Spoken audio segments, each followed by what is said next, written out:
दोस्तों, आज मैं आपको जो कहानी सुनाने जा रही हूँ, ये कहानी है असली सिंड्रेला कौन की। तो चलिए दोस्तों, देखते हैं आज की ये कहानी। बहुत समय पहले की बात है। रूस के किसी राज्य में जैस्मिन नाम की एक राजकुमारी रहा करती थी। राजकुमारी जैस्मिन अपने माता पिता की एक लौती संतान थी, इसीलिए जैस्मिन के पिता के बाद उसको ही राज्य की रानी बनाने का फैसला किया जाता है। लेकिन वहाँ का मंत्री जैक्सन राजा बनना चाहता था। इस वजह से वो जैस्मिन से बहुत नफरत करता था। वो किसी भी तरह जैस्मिन को अपने रास्ते से हटाना चाहता था। तभी कुछ दिनों बाद अचानक जैस्मिन के पिताजी की मृत्यु हो जाती है, जिस वजह से जैस्मिन को वहाँ की रानी बना दिया जाता है। रानी बनते ही जैस्मिन राज्य को बिल्कुल व्यवस्थित तरीके से चलाने लगती है। दूसरी तरफ रानी जैस्मिन लालची मंत्री और सैनिकों को जेल में बंद करवा देती है। ये सब देखकर जैक्सन को अपनी फिक्र होने लगती है और वो सोचता है, अगर मैंने जल्द ही उस जैस्मिन की बच्ची को कुछ नहीं किया तो एक दिन ये मुझे भी पकड़कर जेल में बंद कर देगी। मुझे जल्दी से इसका कोई न कोई बंदोबस्त करना ही होगा। फिर एक दिन जैक्सन जंगल के रास्ते से कहीं पर जा रहा था कि तभी उसकी नजर स्कारलेट नाम की एक लड़की पर पड़ती है, जो वहाँ पर शिकार कर रही थी। स्कारलेट को देखकर जैक्सन बिल्कुल चौंक जाता है, क्योंकि स्कारलेट का कद काठी और रंग रूप दिखने में बिल्कुल जैस्मिन की तरह ही था। ये लड़की तो हूबहू जैस्मिन के जैसी लगती है। मैं इस लड़की के जरिए पूरे महल पर कब्जा कर सकता हूँ। उसके बाद जैक्सन स्कारलेट के पास पहुँच जाता है। सुनो लड़की, अगर तुम मेरी एक बात मानोगी और जैसा मैं कहूँगा वैसा करोगी तो मैं तुम्हें रोजाना 200 सोने के सिक्के दूंगा। क्या कहा तुमने? तुम मुझे रोज सोने के 200 सिक्के दोगे? इतने सारे सोने के सिक्के तो मैंने अपनी पूरी जिंदगी में एक साथ कभी भी नहीं देखे। मुझे तुम्हारी सारी शर्तें मंजूर है। कहो, मुझे क्या करना होगा? स्कारलेट का लालच देख जैक्सन बहुत खुश हो जाता है। उसके बाद जैक्सन स्कारलेट को सारी बातें समझा देता है। फिर उसी रात जैक्सन चुपके से रानी जैस्मिन के कमरे में जाकर उसे बेहोश कर देता है और महल के चोर रास्ते के जरिए जैस्मिन को जंगल में ले जाता है। उसके बाद जैक्सन और स्कारलेट जैस्मिन को जंगल की एक पुरानी झोपड़ी में कैद कर देते हैं। सुबह होने से पहले हमें महल में पहुंचना होगा ताकि तुम रानी जैस्मिन की जगह ले सको और किसी को भी हम पर शक न हो। फिर वो दोनों महल में पहुंच जाती हैं और स्कारलेट सबकी नजर बचाकर रानी जैस्मिन के कमरे में दाखिल हो जाती है। फिर अगले दिन सुबह होने पर वो जैस्मिन के कपड़े पहनकर दरबार में पहुंच जाती है। स्कारलेट एक बहुत ही चालाक लड़की थी, इसलिए वो बड़ी ही आसानी से लोगों को यकीन दिला देती है कि वही असली रानी जैस्मिन है और किसी को भी उस पर शक भी नहीं होता है। रानी बनने के बाद जैक्सन स्कारलेट के जरिए अपने काले कारनामों को अंजाम देने लगता है और अपने मनमानी तरीके से राज्य को चलाने लगता है और सभी गरीब लोगों को लूटने लगता है। लेकिन दूसरी तरफ धीरे धीरे स्कारलेट के मन में भी लालच आने लगती है और फिर एक दिन ये जैक्सन तो मुझे रोज सिर्फ 200 सोने के सिक्के देता है, लेकिन मेरा इस्तेमाल करके रोज लाखों रुपए घपला कर लेता है। अब मैं इसके हाथ की कठपुतली बनकर नहीं रह सकती, बल्कि इसे ही पकड़कर जेल में बंद करवा देती हूँ। उसके बाद इस राज्य में सिर्फ मेरा ही हुक्म चलेगा। फिर अगले दिन स्कारलेट जैक्सन को भी जेल में बंद करवा देती है।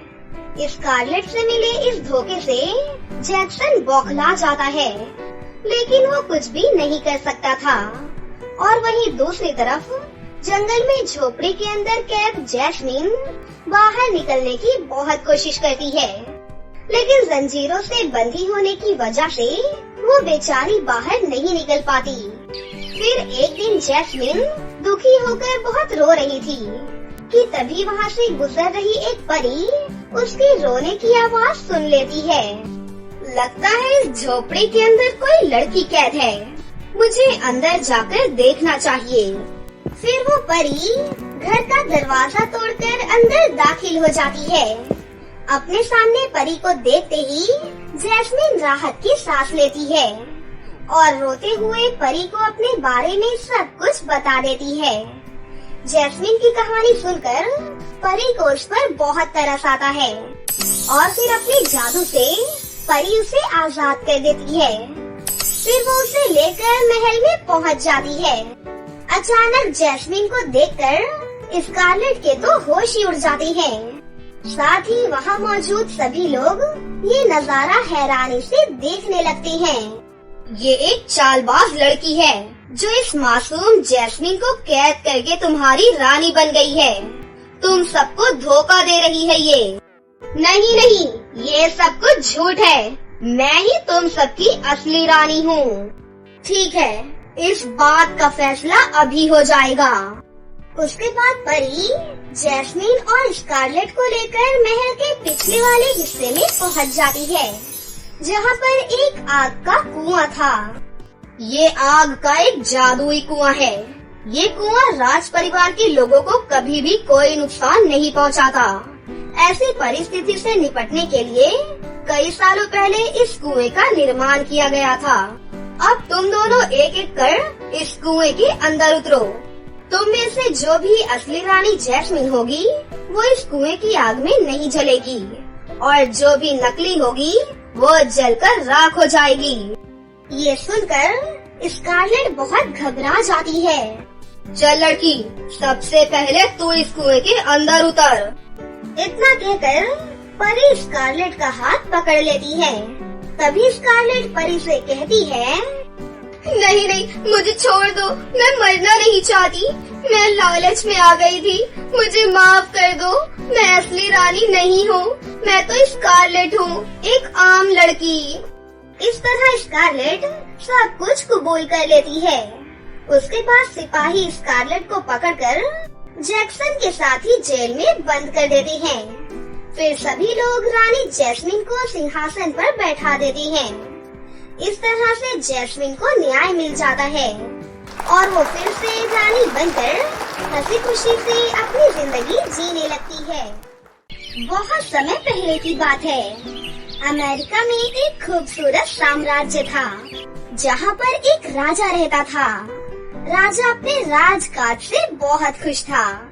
वो प्रजा में बहुत ही मशहूर था।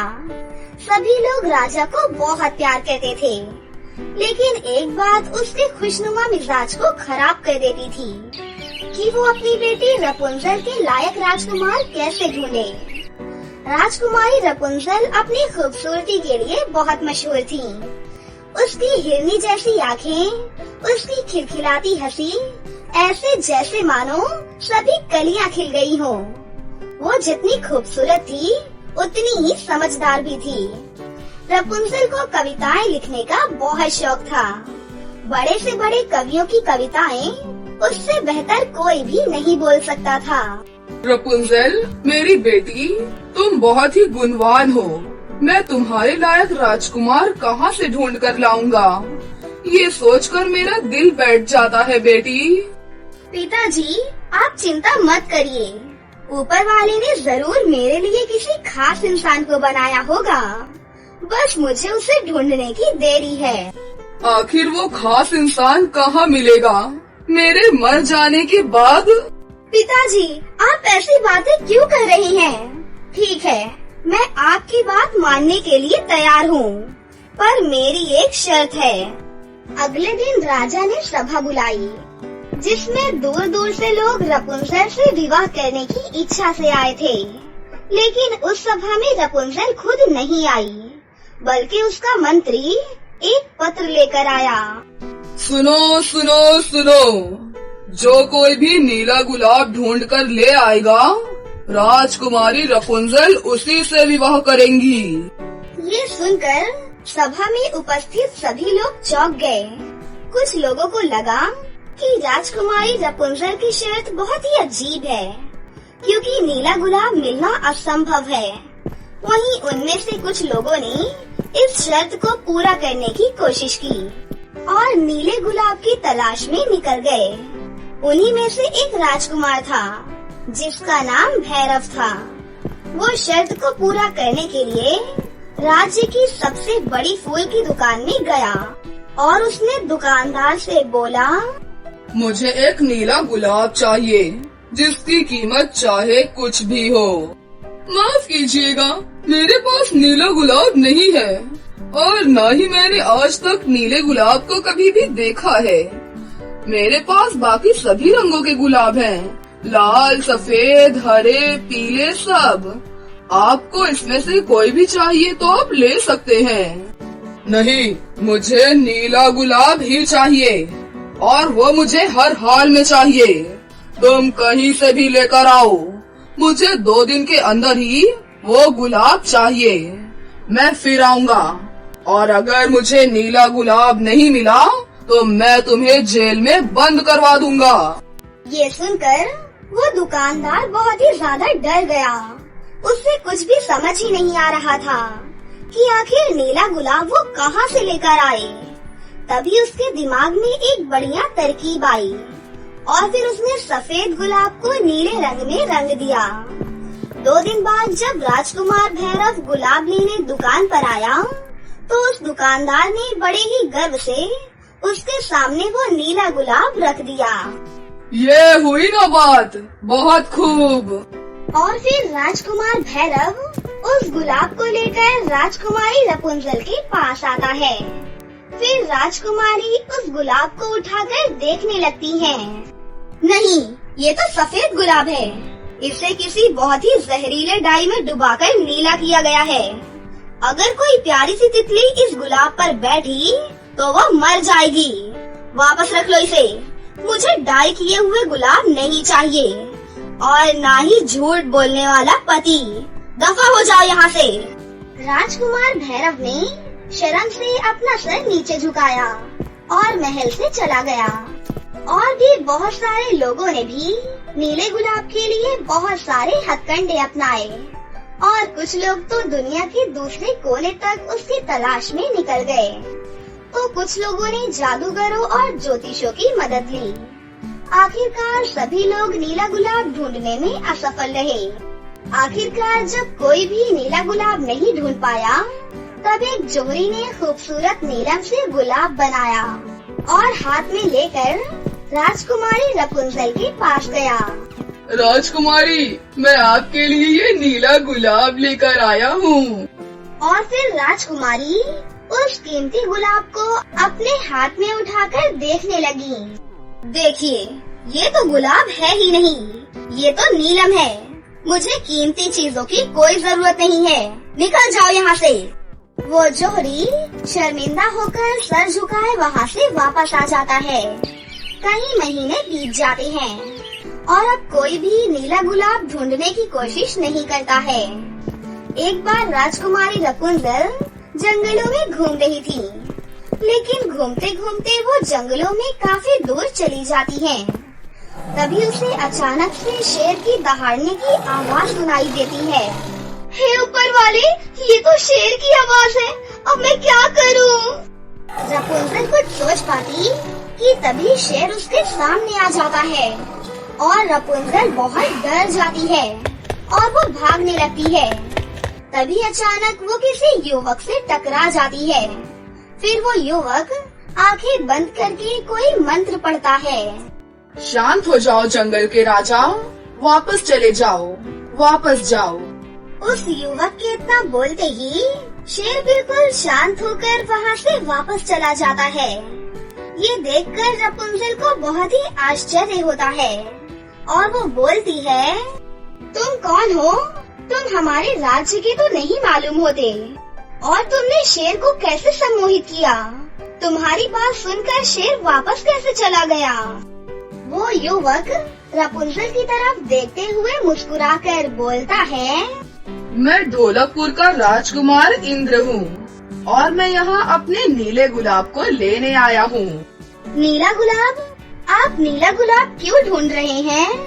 मैंने सुना है कि इस राज्य की राजकुमारी को जो कोई भी नीला गुलाब ढूंढ कर देगा वो उसी से विवाह करेंगी।